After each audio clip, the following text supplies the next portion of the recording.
Hey, what's going on, guys? This is going to be my out-of-box review for the Master Grade Plan 303E Deep Striker, and this is a very, very big kit. That being said, there's really not all that much that we can really go over in this review because it doesn't really do a whole lot. It's just kind of there, and that's one thing that I do want to cover in this review. Just kind of counter some of the common criticisms that I've heard about this kit. We'll talk more about that later, but I did go over the whole building process of snapping this kit up on Twitch. I live streamed that over the course of 4 nights on Twitch, so it was a pretty fun kit to build. One thing that I noticed while building it, and has been sort of confirmed, I've kind of heard around, is that this kit, it seemed like it was supposed to be a P-Bandai kit originally, and that seems to be the case for it, just because of a lot of the parts of it just seemed like the new parts do seem a little bit simple in their construction, not what we would kind of normally expect from something that Bandai was really putting their full effort into as a full release master grade kit in 2018. That said, while a lot of the new parts aren't super complex, I don't really think they need to be. Everything's about as color separated as it really needs to be. I think there could have been a little bit more separation in kind of the main body of the cannon, but I think on the flip side, by having less parts in that, it's probably more stable, and that's something that's also going to be a concern for a kit like this when it's so huge, because stability is an issue as well. So if you just break things down into more tiny parts, that's just more points of weakness that it could suffer from. So it's kind of a give and take. Speaking on the stability of the kit, it is very stable. I could pick up this kit just as it is now and turn it on its side and turn it upside down, and probably nothing would fall off and it wouldn't fall off the base. It is very secure on the base. The extra kind of bits on the back of the base, which hold up the fuel tanks, which are kind of like on the back of what would be the legs, those parts look kind of ugly, but they do help to stabilize those lower fuel tanks and just make sure that everything stays on there how it is. Overall, do I think it's the best possible version of a master grade deep striker that we could have got? No, definitely not, but is it bad by any means? I would also say no, but the question is it worth it? So that brings us to one of the most common complaints that I've seen about the kit, and that is that it's a brick kit, that it doesn't do anything. To which I would say, what did you expect it to do?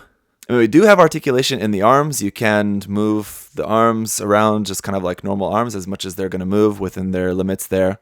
The huge cannon and the disc ray dome on the back are just mounted there for stability. You wouldn't really expect those to do much of anything. I suppose you could have maybe wanted the giant cannon to tilt up and down or something like that, but something like that you have to imagine in canon probably isn't meant to move. And the thrusters for the legs, you could move those up and down if you want. The reason why those extra stands are there in the back holding up the fuel tanks is because you could rotate those forward or backwards if you wanted to. So I think considering the design, any articulation that you would naturally expect it to have, it does have, but it's just not a design that you would really ever expect to be doing any sort of fantastic, super dynamic poses or anything. The other point is that if you look for any official images of this design, this is all it's ever doing. In the actual Sentinel story, this variation of the S Gundam was never actually made. It was planned, but it was eventually not actually needed. So there's not any manga out there where you see the Deep Striker blasting through a bunch of foes and doing all sorts of acrobatics flying around, and then you'd have some sort of source of how you might want to do some cool dynamic poses with this. That just doesn't exist, so I don't really know why you'd have that expectation. And the third point is just the cost of the kit. Just considering other kits that cost around the same price range, $200, $300, $400, not many of them usually do very much other than just stand there, because what you're paying for at that point is just a very large, very complicated kit. And when you have something that's very large and very complicated, it's very heavy, and that just doesn't really do well with being super articulated. If you want something that's really fun and articulate, you can do all sorts of crazy poses with, get a high grade, real grade, even most master grades are even pretty good at that. But once you get up to kits costing around the $200, $300 price range, you can't really expect them to do that kind of thing. The other concern is simply the lack of part separation or lack of detail and just sort of general simplicity of some parts of the kit. And that, as I mentioned before, it definitely does exist. There's huge seam lines down the fuel tanks. There's a huge seam line down the main cannon.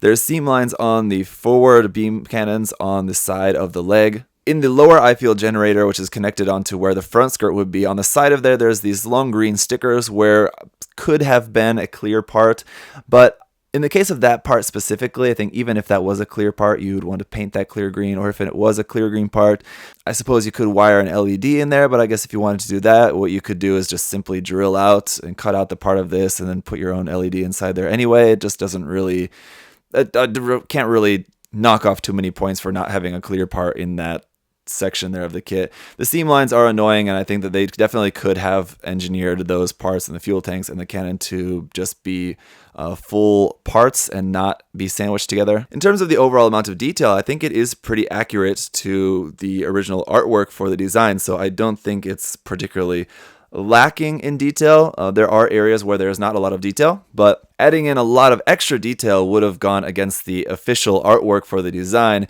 and then you'd have people complaining that it's not accurate to the original artwork and things like that. So that's all just going to come down to your personal preference. Now let's get into my two biggest complaints about the kit, and that is going to be number one, the fact that the kit doesn't come with any water slide decals. So while we do have this sticker sheet here with some nice markings on and all that, you guys know how I feel about stickers. They just don't really look all that good. Anything on top of white parts will probably look okay, but anything on the darker gray or the red parts is probably just not going to look very good. So just didn't really bother putting these on, but you do have those, which is okay. But for $200 for a kit, at least that's the list price anyway, around there anyway. It would have been nice to at least get a few water slide decals in there for just at least the main markings or something like that. A small decal sheet like this, not that big, to have something like this in water slides really wouldn't have costed that much on Bandai's part. And speaking on cost, that is my other complaint. What we're paying for with this is a whole lot of extra plastic, and now that is something that often is the case for P Bandai kits because they're often variants and we have a lot of different color variants and you have a lot of leftover parts on the runners. That does tend to be the case. For a kit like this though, there's a lot of extra parts. Here's just a big bag of all sorts of random little bits. We have original shoulder parts because now that the kit has the new sliding gimmick in the shoulders, these are just the parts of the shoulders that don't slide. The sensor arm there replaces the left arm, and so we do have most of the left forearm though. If you wanted to make this kit without the sensor arm on there and have it just with two regular arms, you unfortunately can't. It's missing a couple of parts. You're missing the hand cover on this side, and you're missing the red parts that go on the side of the forearm here. That's the only thing stopping you from making this, having just two normal hands, if that's something you wanted to do. We have these two goofy looking parts which hang off of the underside of the shoulders. You could use these with this kit actually. These are the full parts, everything's here, and the connection is there up underneath the shoulder. You could plug these onto there and use them if you were interested in doing so. And the same thing with these wings which go on the top of the shoulders. The connection point is there. You have a little piece covering that up, but you could take that off. And you could use these little wings up on the top of the arms like that. That would kind of get in the way with the cannon and the disc radome there, but it's just more full sections of the kit. We have two full beam cannons, which again are from the backpack of the S Gundam. All the parts here, all there for those. And then our original chest armor pieces. And now this will bring me to the next point that I want to make about this. One perfectly fair complaint that people have been making about the kit is that it reuses a lot of parts from the very old S Gundam Master Grade, and I think that is a fair thing to worry about, but as we can see here from the kit, most of what is from the S Gundam is not really all that visible. Like the arms, what's there of the arms is pretty much all old. There's nothing really too new there in the arms themselves. The shoulders, the inner part of the shoulder is old, but the exterior part of the shoulder is new. So as I said, it does have a sliding gimmick, so this part of the shoulder will slide out like this. Like that, there you go. It's not much, but it is something. It is a cool little thing to add in there. And let's compare the chest detail itself. First of all, the vent, the front vent on the original kit, which we don't have in here as an extra part. It's one of the very few extra parts that we don't have. It doesn't have any cutout detail there, so there's no gray popping through the vent. There's also no gray bit on this side of the vent here on the original chest. The original chest doesn't have the cutout part on the top. It doesn't have the little fins on the top of the chest. So the new parts that are added for this kit do add a lot of detail to them. Also, the head in this case is entirely new. They've fixed the proportions of the head quite a bit. It's very nicely detailed. We also have the option of whether you want to make the S Gundam head in there. It does come with a little incom for that, and here you are, and a different piece for the top of the head to fit the incom there. But as you can see, the incom is also quite nice. That's color separated. The little gray bits in there, that's a separate piece that fits inside of there. So if you do want to use that head, that also looks really nice. That's pretty much the only official option part for this kit is that little bit on the head. So with so much of the head, the chest, obviously the front parts added onto the chest and the waist is all new parts there for the shoulders, and even the big booster units on the back are all completely new, and the booster units then for the legs as well, obviously. The only part that does look on the exterior a little bit dated, in my opinion, is maybe the Beam Smart Gun. Just because I'm very familiar with how the Beam Smart Gun looks originally, I think if they would have designed a new Beam Smart Gun for this, they could have color separated it, maybe just part separated it a little bit more. Some of these details up here towards the top, I imagine, could have been separated into different parts if they would have gone through the process to design a new Beam Smart Gun for this, but I think that is a relatively small issue. Now, to show you guys a couple of comparisons, because you're probably wondering about the size of this, exactly how it compares with other things. One quick comparison that I do want to show you is how this compares with the Ace Hobby bootleg version of the 1144 scale Deep Striker. There are quite a few differences. This one is definitely much more accurate to the original proportions, I think. One thing that I do just want to show you here is how the main cannon of that 1/44 scale kit is almost the exact same size as the now 1/100 scale version here on the Master Grade. So that's kind of interesting. I can't show you the full kit side by side just because my Ace kit is just all in pieces. It's just kind of all torn apart in the box there. But I will just reiterate to you guys once again that I highly, highly do not recommend that kit. It's not a very good quality kit, and anyone who has worked on it will tell you that it is a big pain in the ass. And as for a size comparison with another 1/100 scale Master Grade kit, here it is with the Hazel Custom, and as you can see, it is a very, very big kit. So that is another problem that I guess some people might have with this kit, is that it's going to take up a lot of space on your shelf or wherever you decide to put it. I'd seen some people asking how this compares in size to the Master Grade Psycho Zaku. It's relatively similar in terms of its overall length. This is definitely, I think, wider and just overall bulkier in terms of its main body. This is kind of all just centered around one main mass, whereas the Psycho Zaku was pretty well spread out over its full length. And that's just going to bring me to my final point that I want to make about this kit, is that people have complained that they just don't like the design. It just looks like a bunch of stuff just smashed together, clustered together, and then that's it. And once again, my counter argument to that would be that that's just like your opinion, man.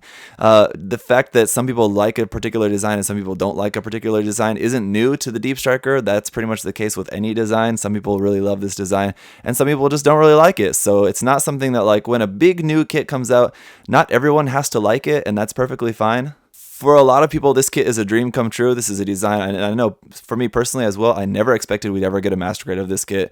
It's amazing that we finally have one. Is it perfect? No. Did I expect it to be perfect? No. Am I still happy that we got it? Yes, definitely. Is there some people that were never interested in this design and just see this as a big waste of time and a waste of expenses on Bandai's part to produce and put this out? Yeah, sure, but they obviously don't speak for everyone. So at the end of the day, is this kit worth it? That just really comes down to you. I mean, it's an expensive kit. The list price is 20,000 yen. It's around $200. It is a very, very big kit, considering that you could get almost any other perfect grade for that amount of price. That just depends on what you want. I mean, if you want a perfect grade, then you could get that for around the same price as this. If you like the way that this looks and you think that it personally to you it looks worth it for that amount of money, then by all means go for it. I think it was a really fun kit to put together.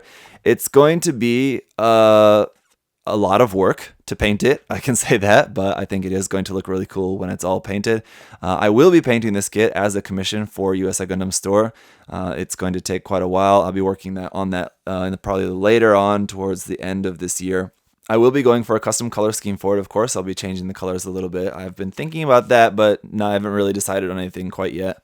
Personally, the only other aspect of this kit that I really don't like, aside from the fact that there's no water slides and there are some very large, annoying seam lines that you'll have to fill, is this cloth mesh hose on the back, which I talked about in the unboxing.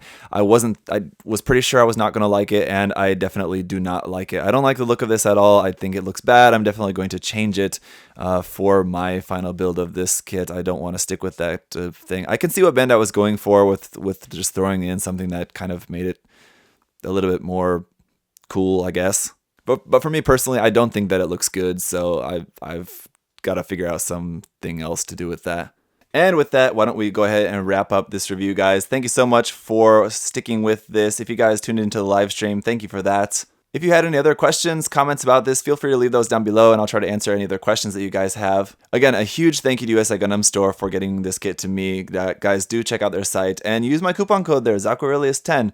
Save 10%. I mean, it's a big, expensive kit. Knocking 10% off that will be a good chunk of change. So definitely use that if you're interested in this kit. And with that, I'll wish you guys have a good day. I'll see you next time. Thanks for watching. Bye-bye. Hey! Thanks for watching, guys. Remember, if you want to check the kit out for yourself, you can head over to USA Gundam Store. Use that coupon code ZakuAurelius10. Save yourself 10%. Thanks for watching, guys. See you next time. Bye-bye.